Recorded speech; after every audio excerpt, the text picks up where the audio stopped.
Diseinuko ikaslea naiz eta ikasle kontseiluko aurtengo arduraduna. Ikasle kontseiluaren helburu nagusia ikasleon kezkak eta proposamena jasotzea eta hoiei erantzun bat ematea da. Hilabetero bilerak egiten ditugu gelako ordezkariekin hilabete horretako gaiak lantzeko. Adibidez, grebak, orlak edo hilabete horretan egingo diren ekitaldiak azaltzeko. Horrez gain, egiten diren ekintzen berri ematen da. Urtean zehar, bereziki ikasle kontseiluak protagonismoa duen hainbat ekitaldi egiten ditugu. Adibidez, Euskararen eguna edo San Pankrazio Unibertsitateko festa. Ikasleengandik jasotzen diren kezka eta proposamen desberdinak unibertsitateko organo desberdinetara eramaten dira hoiei erantzun bat emateko eta aurrera eramateko.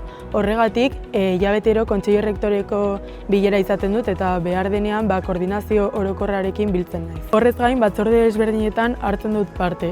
Adibidez, Euskara batzordea, larrialdi batzordea, ingurumen taldea, ikasleon ikuspuntua helarazteko. Ikasle kontseiluarekin elkarlanean, bizitza unibertsitarioko dinamika dugu martxan Arrasateko kanpusean. Bizitza unibertsitarioa 4 arlo desberdinetan banatzen da. Boluntariotza, kultura eta artistika, kirola eta osasuna eta ekintzailetasuna. Dagoeneko martxan dauden ekintzak ikusgai dituzue webgunean edo bestela zuek ekintza berriak proposatzera gonbidatzen zaituztegu.